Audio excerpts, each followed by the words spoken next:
Hello বন্ধুরা, তোমরা সবাই কেমন আছো? আশা করছি ভালো আছো। আর আমরা অনেক ভালো আছি। ঝুমা ব্লগস, আমি ঝুমা, তোমাদেরকে আরও একটি নতুন ব্লগে স্বাগত। তো দেখো, আজকে কার্তিক পুজো, তো কার্তিক পুজো দিয়ে আজকে একটা ব্লগ তৈরি স্টার্ট করছি। তো আজকে বিকালবেলা, এখন বিকাল হয়ে গেছে, কটা বাজে? 4:30 বাজে। 6টার সময় ব্রাহ্মণ আসার কথা আমাদের। এবার হচ্ছে দ্বিতীয় বছর হচ্ছে কার্তিক পুজো। প্রথমবার করেছিলাম, তো আর পরের বার করতে পারিনি, ছিলাম, সেই কারণে আর কি পুজোটা করতে পারিনি। তো এবার করছি, আর আরেকবার করলে আমাদের 3 বছর হয়ে যাবে। 3 বছর করতে হয়। তো চলো এবার ফলগুলো কেটে নিয়ে, সকাল থেকে টুকটাক গোছগাছ হয়ে গেছে করা। 6টায় ব্রাহ্মণ আসবে, তো এখন এই যে ফল কাটতে বসেছি। তো চলো ফলগুলো কেটে নিই। এখন অনেক কিছু গোছানো বাকি আছে, কিছুই সেরকমভাবে গোছাইনি, শুধু জাস্ট ঠাকুরটা পেতেছি আর কিছুই করিনি। তো চলো ফলগুলো কেটে নিই। তো বন্ধুরা, তোমাদেরকে তো আগেও বলেছি যে অনেকটা কি বলবো, সমস্যার কারণে আমাদের পুজোটা এতটা নর্মালি সাদামাটাভাবেই করতে হচ্ছে।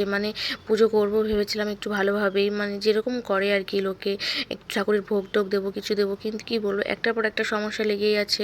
মাম্মামের অথবা একটা শরীর খারাপ হলো, তারপর তোমাদের দাদা ভাইয়ের এরকম অবস্থা, কি বলবো। আর সাদামাটাভাবে করলাম। তবে ঠাকুরের আশীর্বাদ, তোমাদের ভালোবাসা থাকলে লাস্টবার যেটা শেষবার সেটা একটু ভালোভাবে করার চেষ্টা করবো। পুজো তো পুজোই হয় না, ছোটোখাটো হোক আর বড় হোক, তবু ওই যে মনের একটা ইচ্ছা থাকে। এদিকে দেখো, আমি রেডি হয়ে গেছি, একদম কমপ্লিট। এদিকে ব্রাহ্মণও চলে এসেছে, এবার সোজা ঠাকুর ঘরে যেতে হবে। সেরকম কিছুই সাজিনি, নর্মালি একটা লাল পাড় সাদা শাড়ি পরেছি, ব্যাস। তো চলো ঠাকুর করে ঠাকুর ঘরে যাই, ব্রাহ্মণ চলে এসে। ওম বিষ্ণু, ওম বিষ্ণু, ওম বিষ্ণু,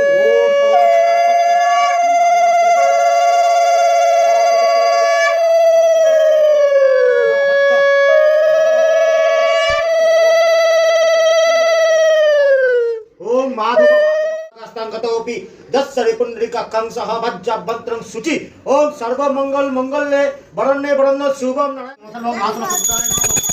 ओम वामे गुरुभ्यो नमः, ओम वामे गुरुभ्यो नमः, ओम परपर गुरुभ्यो नमः, परपर गुरुभ्यो नमः, परमेष्ठ गुरुभ्यो नमः, दक्षिण प्रसाय तब्बाय नमः, ऊर्ध्व मनोय तब्बाय नमः, अंतराय तब्बाय नमः, पश्चिम क्षेत्र पाद तब्बाय नमः, ओम सम्मुखे श्री श्री कार्तिक जटारिति जप ओम कार्तिकाय नमः। জল ছাড়া যাবে।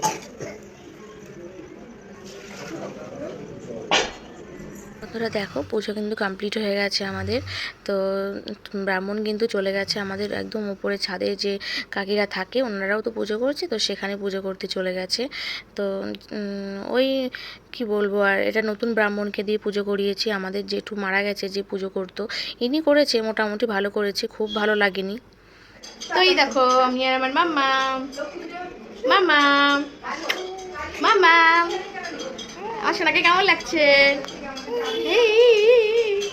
সোনাকে কেমন লাগছে? তারপর দেখো, পুজো কমপ্লিট তো হয়ে গেছে, তোমাদেরকে তো বললাম। এবার প্রসাদ মাখাতে হবে। তো দিদি মাখায়, খুব সুন্দর টেস্ট হয় চালকলা প্রসাদটা। তোমরা কে কে খাও জানি না, আমি তো খুব ভালো খাই। তো এই প্রসাদটা দিদি খুব ভালো মাখায়, তো দিদি মাখাচ্ছে। তারপর দেখো, প্রসাদ কিন্তু প্রায় থালাতে রেডি করে ফেলেছি, প্লেট প্লেট করে। তোমরা তো জানোই আমাদের সব ঘরে ঘরে ভাড়াটে ঘরে দিতে হয়, তো সেই জন্য রেডি করে নিয়েছি, যে দুজনে মিলে দিয়ে দেবো। আর দেখো, মামা মোর বড় মার কোলই ছাড়ছে না। তো বন্ধুরা, ভীষণ টায়ার্ড লাগছে, কষ্ট লাগছে, ভীষণ কষ্ট হয়ে গেছে। আর পুজো আমাদের সম্পূর্ণ হয়ে গেছে, সবাইকে প্রসাদ দেওয়া হয়ে গেছে, সব প্রসাদ শেষ। পুজোর পরে প্রসাদ শেষ হয়ে গেলে খুবই ভালো লাগে। তো কেউ তো সেরকম আসে না, সবাইকে দিয়ে আসতে হয়। আর আমাদের ছাদের ভাড়াটের ঘরেও পুজো হচ্ছে, তো ওখানে অনেক লোক আছে, তো সব প্রসাদ সাজিয়ে নিয়ে গেছিলাম ছাদে। ওখানে পুজো হচ্ছে, তো সব চেয়ারে বসে আছে, সবাইকে দিয়ে দিয়েছি, প্রসাদ শেষ। তো খুব ভালো লাগছে, পুজোটা করতে পেরে ভালোভাবে সম্পন্ন হয়েছে। আর ছোট বাচ্চা থাকলে এত কষ্ট হয়ে যায়, ওরও কষ্ট হয়। প্রথম বেশ ভালো চুপচাপ ছিল, তো লাস্ট দিদি তো ঘরে না উপরে ও, তা ও খুব কান্নাকাটি লাস্টের দিকে করছিল। কি করব, সবাইকে প্রসাদ দিতে তো একটু সময় লাগবে। তো ওর মায়ের জন্য, ওর মায়ের কোলে যাবে, অনেকক্ষণ যায় না। তো এই দেখো খেলছে, মায়ের কাছে এসে ওর শান্তি। আর ভীষণ টায়ার্ড লাগছে, আর মনটা খুব খারাপ। সকালবেলা মা চলে যাবে ভীষণ। আরে ছাদে ছাদে ভীষণ মনটা খারাপ লাগছে। সব কিছুর ভালোর মধ্যে একটাই, আমার মনটা ভীষণ খারাপ। আজ প্রায় 12-13 দিন মা ছিল, আর মা চলে যাচ্ছে কালকে, আজকে ভোরবেলায় চলে যাবে, রবিবার দিন। দিদি এসছে নিতে, তাই জন্য মনটা খুব খারাপ। এতদিন কীভাবে আমার দিনগুলো কাটলো সেটা কাউকে বলে বোঝাতে পারবো না, এতটা ভালো ছিলাম। তো কালকে থেকে আবার আমার কেমন একটা লাগছে।